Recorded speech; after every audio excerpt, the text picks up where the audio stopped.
بسم اللہ الرحمن الرحیم۔ السلام علیکم تمام طلباء متوجہ ہوں۔ آج ہم اگلے پیج سے نیکسٹ پیراگراف جو ہے وہ پڑھنے لگے ہیں۔ سبق نمبر 1 اسوہ حسنہ تھے جو ہمارا کل چیپٹر کنٹینیو ہم نے کیا تھا۔ اس میں یہ پیراگراف جو آج ہم شروع کرنے لگے ہیں یہ بورڈ کے لحاظ سے بہت امپورٹنٹ ہے اور بارہا آ چکا ہے، تو اس تشریح پیراگراف کے لحاظ سے بھی اس سے غور سے دیکھیے گا۔ اس میں جو پیراگراف ہے مصنف نے اس میں کچھ اخلاقی اقدار کا ذکر کیا ہے، اور اس میں سب سے پہلے بات کی ہے عزم و استقلال۔ عزم و استقلال کا مطلب ہے، عزم کا معنی ارادہ ہے، مصمم ارادہ، استقلال ثابت قدمی کو کہتے ہیں۔ شجاعت بہادری ہے، صبر، شکر، توکل، بھروسہ، رضا، اللہ کی رضا کے ساتھ راضی رہنا، تقدیر جو اللہ نے لکھ دی ہے سب کی، اور مصیبتوں کی برداشت، جب انسان پہ برے وقت آئیں تو اس کو جو ہے وہ برداشت کرنا اور حوصلے سے برداشت کرنا، قربانی، قناعت، استغنا اور ایثار۔ قناعت پھر وہی بات جو اللہ نے دیا ہے، زیادہ دیا ہے، کم کر دیا، کم ہو گیا ہے، بڑھ گیا ہے، سب لحاظ سے اللہ کی شکر گزار بننا ہے۔ اور استغنا کا جو معنی ہے اس میں آپ اس کو دیکھیں غور سے کہ اس کا معنی لفظی معنی ہوتا ہے غنی ہونا، اور یہ جو ورڈ ہے یہاں پر استعمال کیا گیا، اس کو تو ہم بات کر رہے تھے استغنا کا مطلب ہے بے نیازی، لفظی معنی ہے یعنی غنی ہونا، دل کا جو ہے غنی ہونا۔ ایثار کا معنی قربانی ہے، اور اس کی وضاحت کچھ یوں کیا کر سکتے ہیں ہم کہ دوسروں کی ضرورتوں کو مقدم سمجھنا اور اپنے اوپر ترجیح دینا، اس کو ایثار کہتے ہیں۔ اور جود کہتے ہیں، فیاضی، سخاوت، سب ایک معنی میں آتا ہے۔ تواضع کا معنی ہوتا ہے خاطر مدارت کرنا اور بھگت کرنا۔ عاجزی کا رویہ اپنانا، خاکساری عاجزی کو کہتے ہیں۔ مسکنت کا معنی ہے مسکینی، عاجزی، مفلسی۔ تو نشیب و فراز نیکسٹ ورڈ استعمال کیا گیا، اونچ نیچ، اتار چڑھاؤ، یہ زندگی کا حصہ ہیں، آتے رہتے ہیں۔ اور اس میں آگے لکھتے ہیں کہ یہ نشیب و فراز جو ہیں زندگی میں، اور بلند و پست، پھر اونچ نیچ کی بات ہے، تو تمام اخلاقی پہلوؤں کے لیے یہ جو اوپر ذکر کیے گئے ہیں یہ تمام اخلاقی پہلو ہیں۔ اور وہ کہتا ہے کہ اس کے لیے جو مختلف انسانوں کو مختلف حالتوں میں، یعنی ہر انسان کو مختلف صورتوں میں ان میں سے کوئی نہ کوئی پیش آ جاتا ہے، جو اوپر لسٹ ایک فہرست دی گئی ہے ان میں سے پیش آ جاتا ہے، تو ہمیں اس کے لیے عملی ہدایت چاہیے،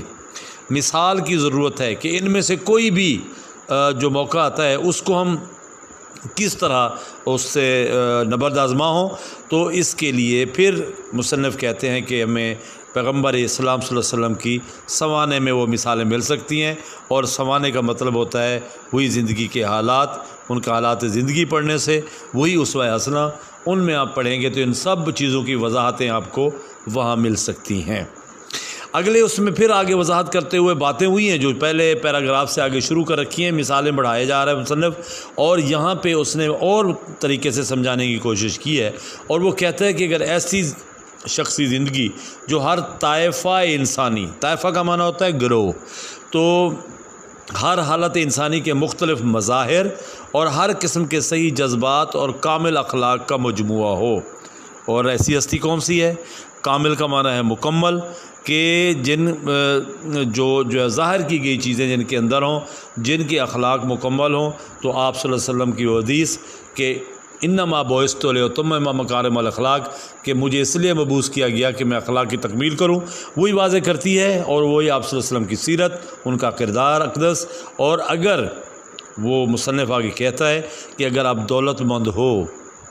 تو مکے کے تاجر اور بحرین کے خزینہ دار کی تقلید کرو۔ تقلید کا معنی ویسے ہی کرنا، اور وہ خزینہ دار کہتے ہیں خزانچی کو۔ اب یہ دو باتیں اس نے لکھی ہیں، مکہ کے تاجر اور بحرین کے خزینہ دار کی۔ اب اس میں دیکھیں کہ جو وہاں تذکرہ ہے کہ بحرین کا خزینہ دار سے آپ صلی اللہ علیہ وسلم کی کیا مراد ہے۔ اگر ہم سوانے پڑھتے ہیں تو آپ صلی اللہ علیہ وسلم کے حالات میں ایک روایت ملتی ہے کہ آپ صلی اللہ علیہ وسلم مال تجارت لے کر بحرین بھی گئے تھے۔ موجودہ ملک بحرین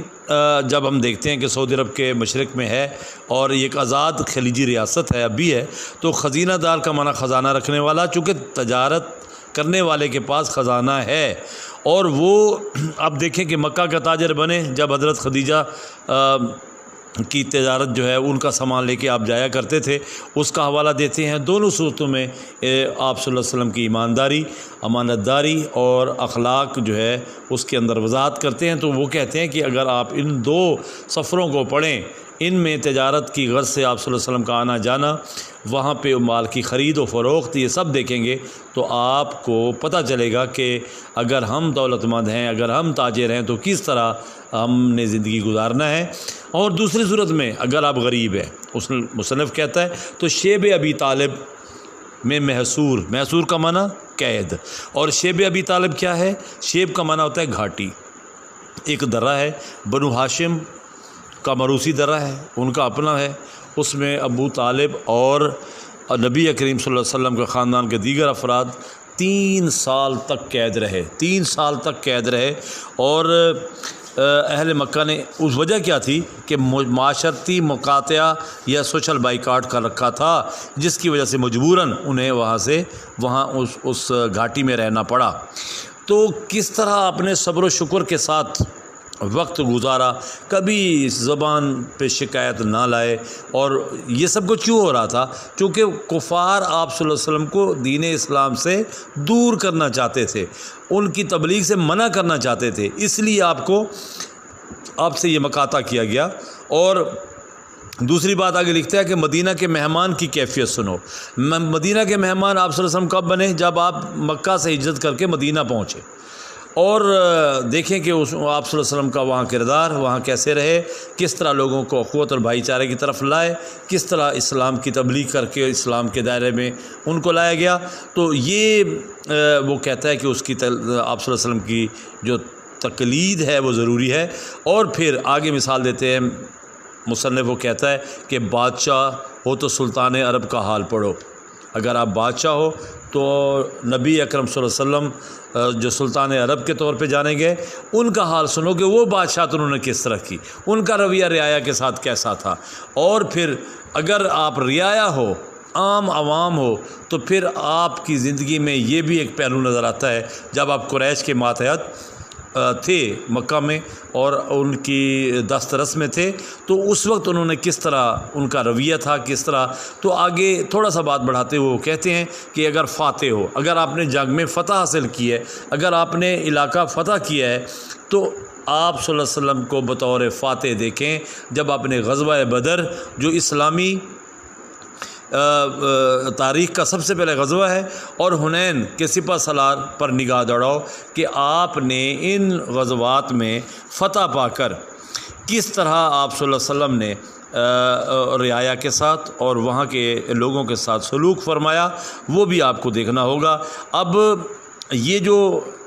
غزوہ بدر ہے، آپ اسلامیات میں اس کی وضاحت پڑھ چکے ہوں گے۔ غزوہ بدر جو ہے سب سے پہلا معرکہ ہے کفار اور مسلم کے درمیان، اور یہ آپ صلی اللہ علیہ وسلم نے یہ مکہ سے کی طرف جائیں اگر مدینہ سے تو تقریباً 150 کلومیٹر کے فاصلے پر یہ مقام ہے جہاں یہ جنگ ہوئی تھی، اور اس میں کفار کو زبردست قسم کی شکست ہوئی اللہ کی مدد سے، اور ان کے بڑے بڑے سردار مارے گئے تھے اور بہت سارے سردار جو ہے وہ قید ہوئے، اور ایک دھاگ بیٹھ گئی مسلمانوں کی ان لوگوں پر۔ اور دوسرا حنین کا لکھتے ہیں کہ مکے کے شمال مشرق میں طائف کے قریب جو علاقہ ہے وہاں پر ایک وادی ہے، وہاں 8 ہجری میں غالباً مسلمانوں کا مقابلہ بنی حوازن سے ہوا تھا، اور یہ دونوں مقابلہ جات میں آپ صلی اللہ علیہ وسلم کو فتح حاصل ہوئی۔ تو یہ مارکہ مسلمانوں کو جزوی طور پر اب دیکھیں کہ جب اگر آپ نے شکست کھائی ہے، دوسری بات پھر آ گئی کہ اگر آپ نے شکست کھائی ہے تو مارکہ احد میں دیکھیں، غزوہ احد بالکل مسجد نبوی کے پاس ہی ایک علاقہ جو پہاڑی علاقہ ہے، وہاں پر آپ صلی اللہ علیہ وسلم کے ساتھ جو یہ مارکہ ہوا ہے غزوہ احد کے طور پہ نام سے جانا جاتا ہے، یہاں پر آپ صلی اللہ علیہ وسلم کو جزوی طور پر شکست ہوئی ہے، اور آپ صلی اللہ علیہ وسلم نے اب دیکھیں کہ شکست ہوئی تو گلہ خدا سے نہیں کیا، بلکہ اس میں بھی سبق ہے جو انہوں نے حاصل کیا اور مسلمانوں نے حاصل کیا ہے، تو اس لیے اس کی مثال بھی مصنف نے دی ہے۔ دوسری بات کرتا ہے کہ اگر تم استاد ہو تو پھر اس کے لیے بھی مثالیں موجود ہیں، چونکہ پہلے وہ ہمارے پورے جو معاشرے کا حصہ چیزیں ہیں سب کا تذکرہ مصنف کر چکا ہے، اور وہ کہتا ہے کہ ہمیں اپنی زندگی میں یا تمام انسانوں کی زندگی میں کوئی بھی ایسا کردار نہیں ہے جس کی رہنمائی آپ صلی اللہ علیہ وسلم سے نہ ملتی ہو، اور یہاں وہ تذکرہ کرتے ہیں استاد کے حوالے سے۔ اگر استاد ہیں آپ تو صفحہ کی درسگاہ کے معلم قدس کو دیکھو، معلم قدس پاک معلم محمد صلی اللہ علیہ وسلم کی ذات کو دیکھیں، جو